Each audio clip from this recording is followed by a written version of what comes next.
मुझे भैया जी पितृदोष, इसे आप विस्तार से लोगों को समझाइए क्योंकि अभी भी लोग इतने भ्रमित हैं पितृदोष को लेकर के कि जहाँ किसी पंडित को दिखाना हो, कुछ दिखाना हो, वो घर में पितृदोष बता देते हैं। उसका निवारण तो वो नहीं कर पाते, लेकिन उन्हें हमेशा भ्रमित ही रखते हैं कि वो पितृदोष ठीक हो जाएगा, ऐसे कर लो, वैसे कर लो। तो ये पितृदोष है क्या? और ये कैसे लगता है और किस तरीके से हमारे जीवन को इतना ज़्यादा प्रभावित कर पाता है? पुत्री, जो पितृ दोष होता है वो दोष के रूप में तो पहले ही आ गया। इसका मतलब पितृ दूषित है तभी तो दोष हुआ।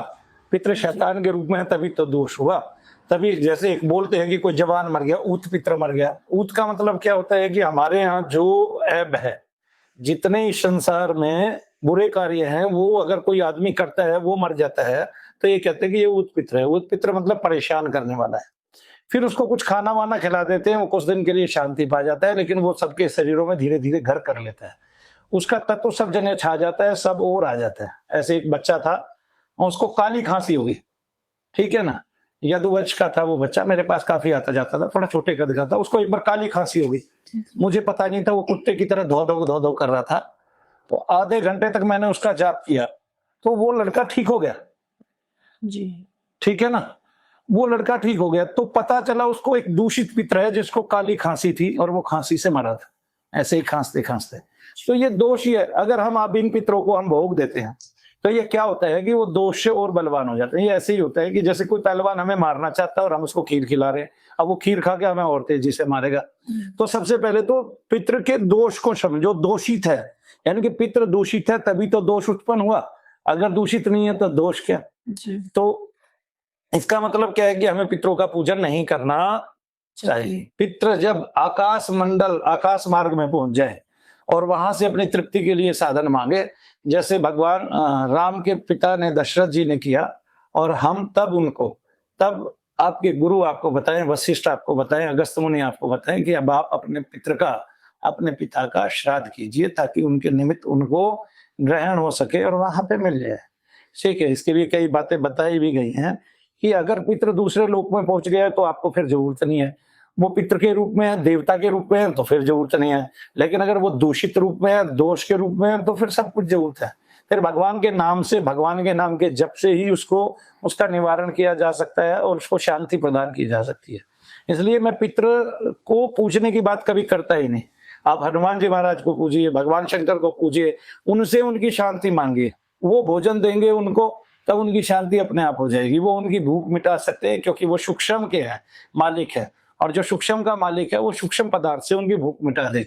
क्योंकि अभी उन्होंने स्थूल छोड़ा था, लेकिन वे दूसरे रूप में आ गए। अब उनको वही स्थूल आहार लेने के लिए दूसरे के शरीरों के अंदर घुसना पड़ता है, अंदर जाना पड़ता है, और फिर वो दूषित कर देते हैं शरीरों को भी।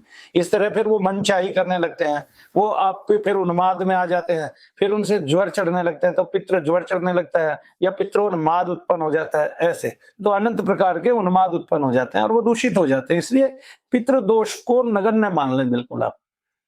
जी, ठीक है, तो पितृ को आपने पूजन करना ही नहीं है।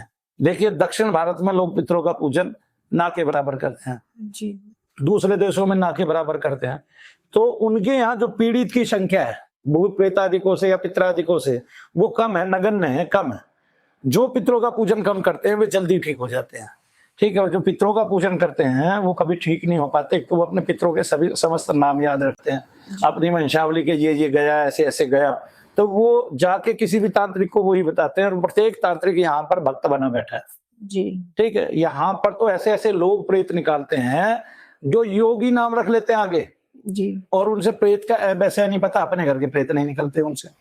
ठीक है, और खुद दूषित होते हैं और दूसरों के दोष दूर करने की बात सोचते हैं।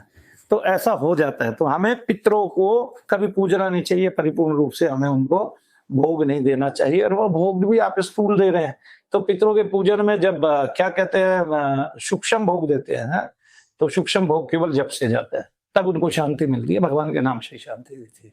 तो इसलिए पितरों का पूजन ना करें, अनावश्यक है। एक ऐसी क्रिया है जिससे हम कष्ट पा रहे हैं, हमारे कष्ट बढ़ रहे हैं।